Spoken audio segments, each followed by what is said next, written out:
Well, hello to all those that are watching this video. We want to say welcome and thank you. Our website goes into more detail about the 7 areas of influence. Our website is wethepeoplevalue.com. We'd love for you to visit that sometime in the near future. But today we have a guest, Michael Cotten, and he is going to share his experience in the ministry. So the area of influence that we're going to be talking about today is religion. So welcome, Michael. Thank you for taking the time to be here. Thank you. Glad to be here. So if you'd like to just take a minute and give us a little background of yourself and your ministry. Okay. I'm Michael Cotten. I started out being a lawyer, got saved, filled with the Spirit, and somehow in the process ended up just being a lawyer for God. So I really represent God full time. And we've planted churches. I'm now retired from that, so I advise churches, travel, preach, prophesy, do what I can to foster the kingdom. And old friends with the folks here, with the Lovins. Yes, good. Well, when you hear the message, we the people value integrity, why would you say this is necessary in the ministry? Well, you start out when you get saved, you realize that you've been living in more than one place at the same time. You say things because you want to please people and impress people, but there are things that you think inside that are not consistent with what your face is saying or with what your mouth is saying. Yeah. And so integrity is the old word from the Old Testament.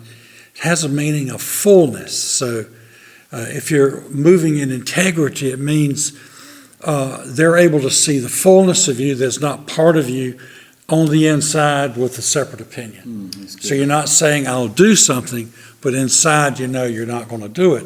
Integrity means I'm living in the fullness of who I am, and you get to see it. You don't really see that word in the New Testament. What you see is 2 words that matter. One is hypocrisy, which means you wear a mask. The word comes from the Greek to have a mask over your face. So I don't want to tell you who I am. So I'm going to have a mask, and I'll pretend to be one thing, but inside I'm really something else. Yeah. So we quickly learn to pray, Lord, let the inside man be what people see. So what you see on my face is what I want to be in my heart. Then there's another word called sincerity, which in the Greek was sincerus, which means without wax. It used to be that a potter could make a pot. When he fired it, it would have a crack in it. So he would melt wax into the crack. And so it looks like a whole pot. But the first time you put something hot in it, the wax is going to melt and the pot's going to leak. So they ended up putting a little trademark on it that in the Greek is sincerus, which means without wax. So if I'm false, if part of me is false, I'm not sincere, I'm insincere. I got wax or pretense or big makeup over my soul. Yeah, that's good. Yeah, that's good. That's good work. Those things will drive you. Once you get saved, it'll drive you to be without pretense, to be a fullness. What you see is what you get. Yeah. That's integrity. And that's good. And that's a good model. So in your experience, can you share maybe some times where you might have been challenged in the area of integrity? Oh, I was in the airport just before COVID, down in Atlanta, and I was sitting, waiting patiently. Of course, I wouldn't be impatient, but I was waiting, and for my plane to be called. And this guy came up. He was in a hurry like everybody else. was one of those lounges that's on the south side, so it was hot and stuffy. He was getting all of his stuff arranged, and as he did, I noticed that he had a big, expensive watch, and it fell off of his wrist, and he didn't notice. And he rushes on off, and I'm going, I couldn't catch him. And I'm sitting there, so I go over and pick up the watch, and I look at it, and I thought, man, I don't know how much this watch is. This is a $2,000-$3,000 watch.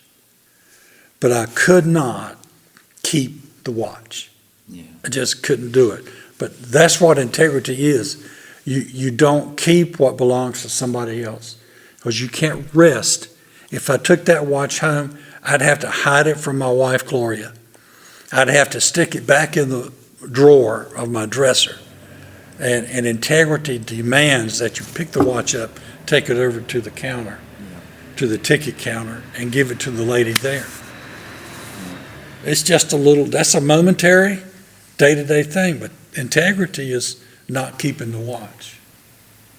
And you did it when nobody was watching. Nobody was watching. Just your own heart. No, just me and God. Yeah. But God's everywhere. Yeah. And that sounds good when you start, but after a while you realize He really is everywhere. Yeah. All the time. All the time. Yeah. Yeah. So has there ever been anyone in your life that modeled integrity that influenced you? I've been or so blessed. Maybe that didn't model integrity and influenced you the wrong way? Well, if I go back to my early days, I was a lawyer fresh out of UNC Law School, and my dad was a lawyer, old lawyer, and I went to help him, practice with him, and he took me around Raleigh, the capital city in North Carolina, and he started introducing me to a lot of lawyers up there. And once in a while, and I didn't understand when I started, but lawyers generally call each other by the first name, but there were men that were maybe only 15 years older than me that the only thing I could do was call him Mr. Johnson, Mr. So-and-so, because there was an integrity, you knew whatever they said, you could believe. That they did not have one thing they were running with you and some secret agenda inside. Yeah. And you could do business with these men without ever having to worry about, did I get my wording right on that contract? Did I do this right? Because they were dealing with you out of the integrity of their heart, or out of the fullness. Yeah. What you saw was the fullness of who they were. And it was an extraordinary thing that I began to separate the legal profession into those men that I call by the first name who were, but these other men that you called Mr. Johnson, because that theme was there. Does that make sense? Yes. And it reminded me as you were talking how integrity promotes trust.